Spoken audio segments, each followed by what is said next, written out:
We'll take it up from here.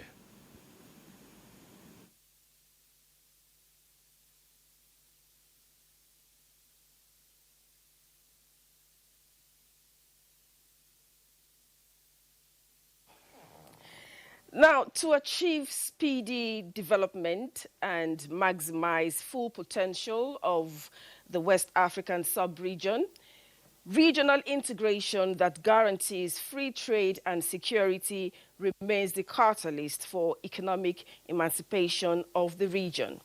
Speakers at the opening of the first 2025 Parliamentary Seminar on ECOWAS at 50 and the Parliament at 25 agreed on the need to pool resources together to hasten infrastructural development in the region. Joel Pukwala has more.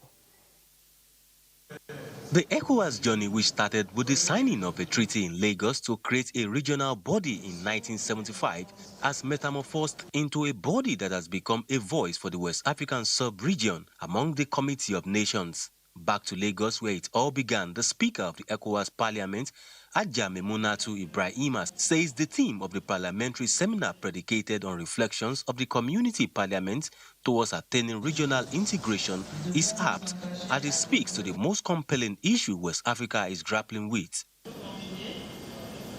ECOWAS need to deepen collaboration towards ensuring free movement of citizens and goods. It is very important for us to unite. For the Lagos State Governor Babajide Sanwo-Olu, whose state is the birthplace of ECOWAS, he notes that the regional body is reshaping the destiny of West Africa through economic cooperation, conflict resolution, and promotion of democracy. But ECOWAS, according to him, is yet to attain its full potential.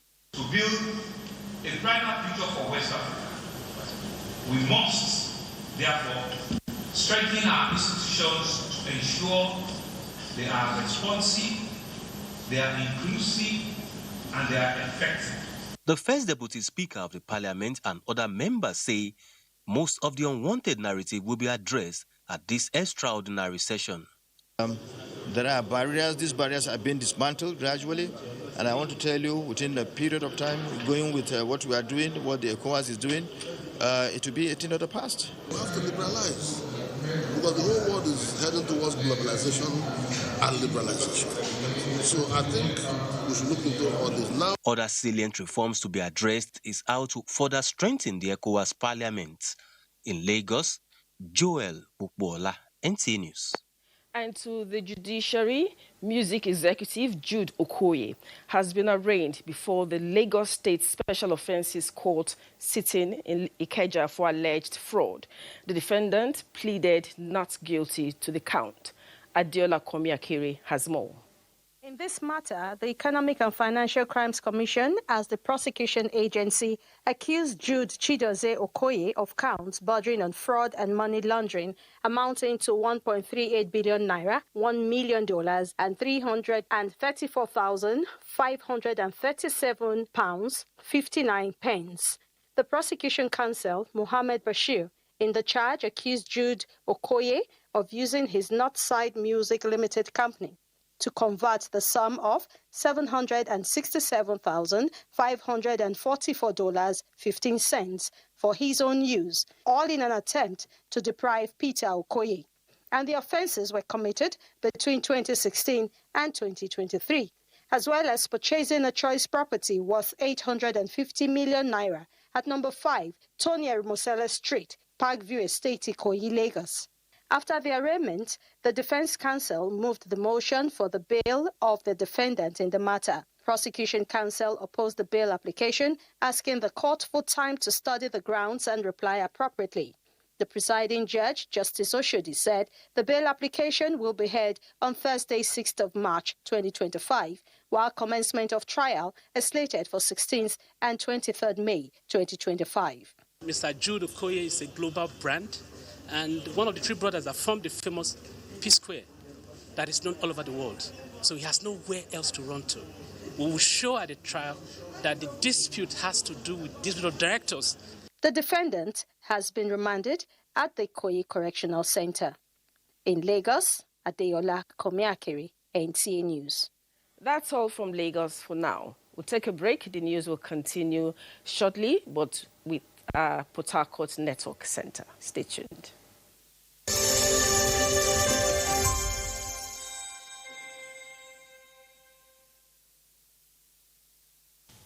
I am Oluremi Tinubu, the global and national Stop TB champion. Many people have asked why I've chosen to champion the fight against a disease like tuberculosis. My reason stems from a deep personal experience. I once had a friend who unfortunately fell ill and concealed the nature of his sickness until it was too late. Eventually, after he passed, we discovered he had tuberculosis.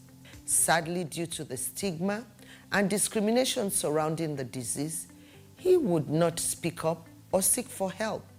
His death was a painful reminder that we could have intervened and saved a life if only we had known earlier.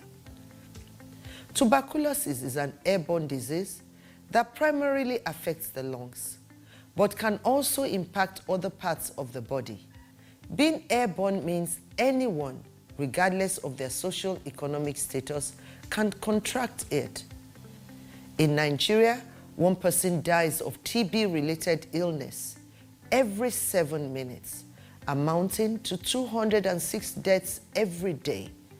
Globally, 1 person succumbs to TB every 25 seconds, which is a staggering 3,456 lives lost daily. These deaths are entirely preventable because TB is curable if detected and treated early.